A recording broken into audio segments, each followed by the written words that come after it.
I have I have a pretty close circle of people that I like to collaborate with.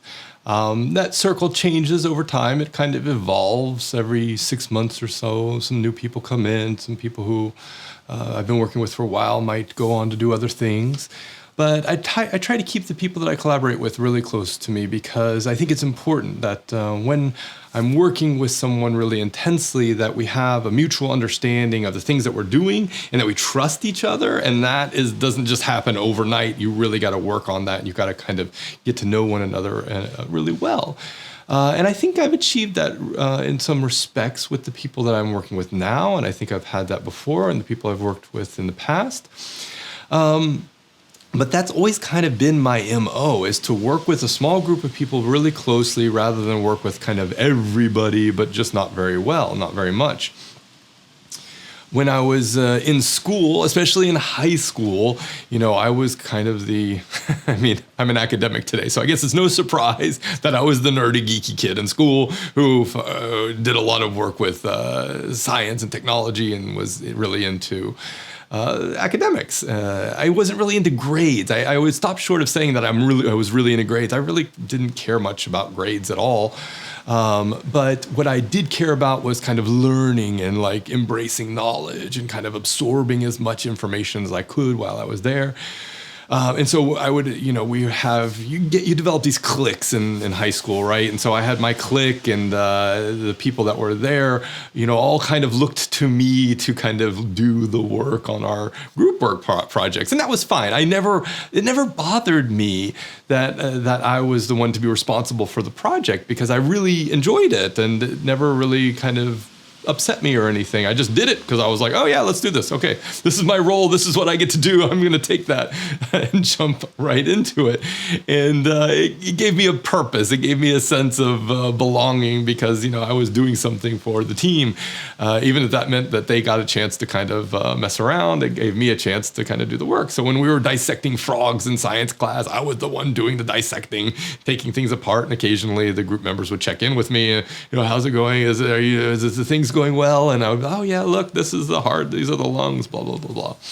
So it was fun. It was kind of like I became a little mini teacher whenever I was working in groups. And then that was also a chance for me to kind of really embrace the learning process. And that went on into college and my first computer science class when I was learning programming. The teacher would teach a lesson and I was taking off and doing different things and trying and experimenting. And so then he would pair me up with some other students and then I would work with them and they would always be asking me, but how do you do this? And I would be like, oh, this is how you do it. And it was fun. I really enjoyed it. Like I said, I took that as my role and as my purpose in group work was to kind of lead the group, the work of the group, not to lead the group necessarily, but to lead the work of the group. And I enjoyed that part. And then later on, as I've developed in my career and I began to work in research, one of the aspects of research that I think a lot of people don't realize is that it's very rare that people do research on their own. For their doctoral studies, they will probably be doing some of that research on their own, but the majority of research that's done today is done in teams, in very diverse teams, diverse in terms of the disciplines that they belong to, diverse in terms of the background of the people, of the participants, diverse in almost any respect you can imagine. And so the work that I was doing as a researcher, I couldn't really do what I had done before in school where I was just being the one to take responsibility and do the whole thing. I needed to work with others and I got a lot of joy from that. There was a lot of interesting opportunities that came out of that. And I can always kind of switch it on and be personable and affable and kind of be a little bit charming to find ways of getting on with other people and find ways of being flexible and working with other people because, well, the world of academia is full of very interesting and colorful personalities.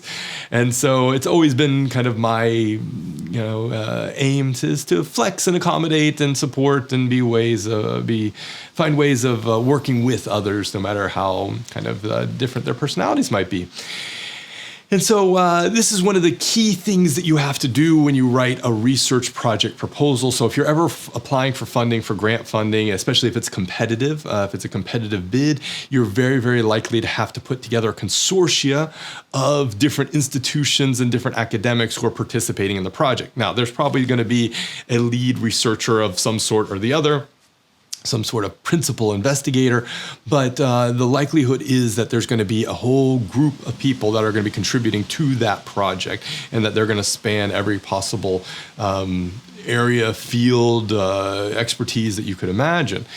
And so as I started getting into writing proposals and getting grants funded, that was something that I really had to take seriously, is finding ways of working with others. And when I first started doing this, it was kind of like, I'll take whatever I can get. So I wasn't really too picky about the people that I was working with. It was just like, hey, I need somebody who can do this. You can do that, and you belong to an institution that would be eligible for funding under this. Okay, great. Here are your incentives. Here are my incentives, and here's how we can work together on this proposal. So the people that I would work with, we didn't really necessarily have a super close relationship. It was just kind of like, hey, we're working together because of circumstance. There's funding here that's available that we can apply for, or there's funding that we received that we got to do a project on. And so being able to operate in those kinds of environments was really important to the early part of my career, and it really helped me develop the social skills to be able to get along with different people. But I think more importantly, it gave me an opportunity to be a little bit more critical about the kinds of people that I do want to collaborate with, like under ideal circumstances. And so as my career has developed, whenever I start looking at these different project proposals or calls for funding that come out, I can think a little bit more strategically about the kinds of people that I want to involve, because if I'm taking a lead on writing a project proposal, I get to kind of pick and choose who are going to be the partners in the proposal.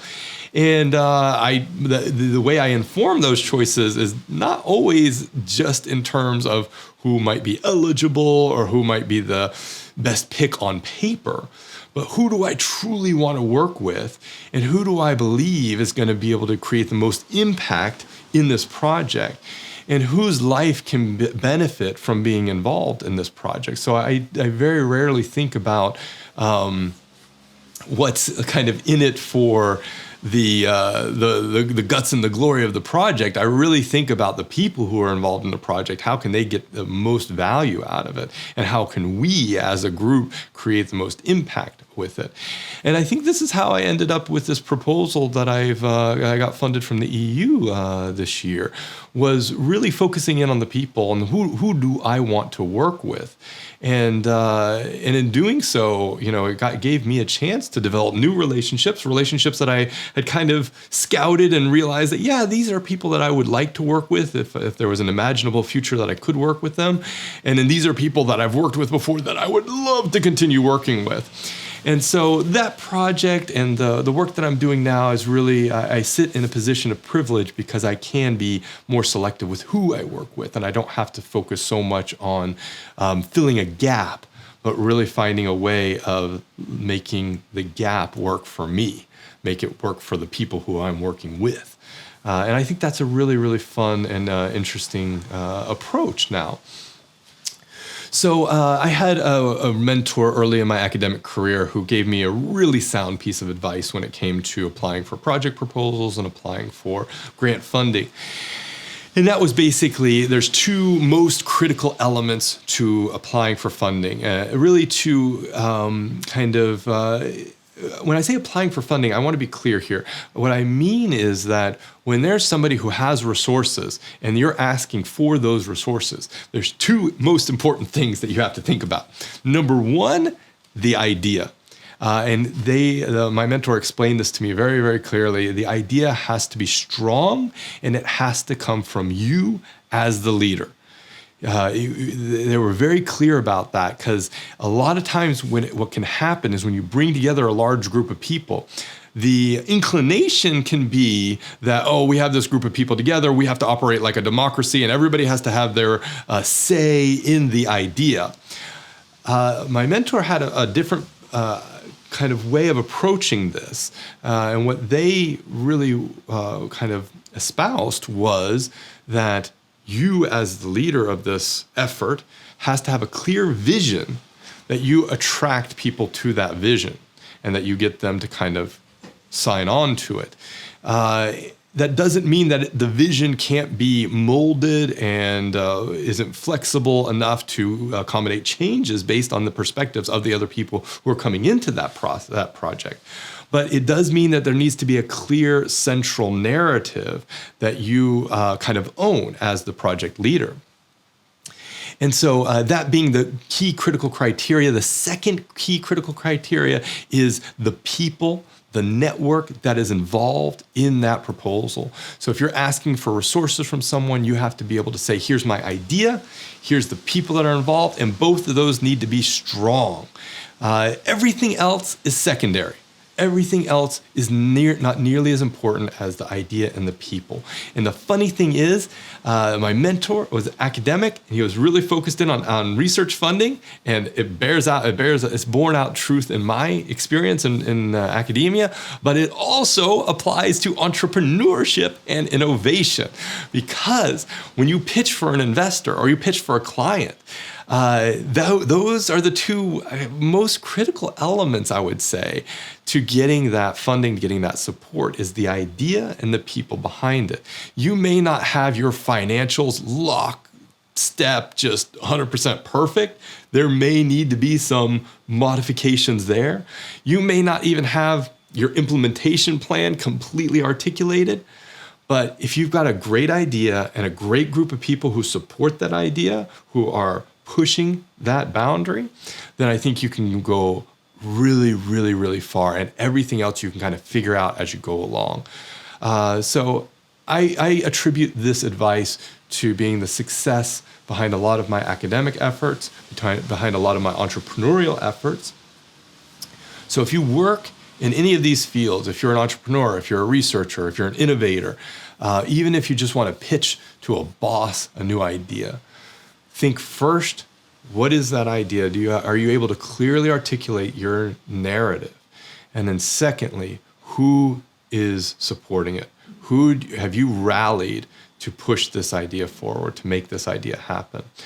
So my call to action here is, think about a clear idea that you want to champion, that you want to move forward, and try to articulate a vision and a definition of some sort around a collaborator, an ideal collaborator that you would want to work with you on that idea. And remember, this is not about detailing a CV. I think people fall into that trap so often. They're like, oh, I'm starting a business, so I need this skill, this skill, this skill. That matters to a certain extent. You do need someone who can do those things. But what matters even more is the type of person that they are. So think about the whole person and not just their CV.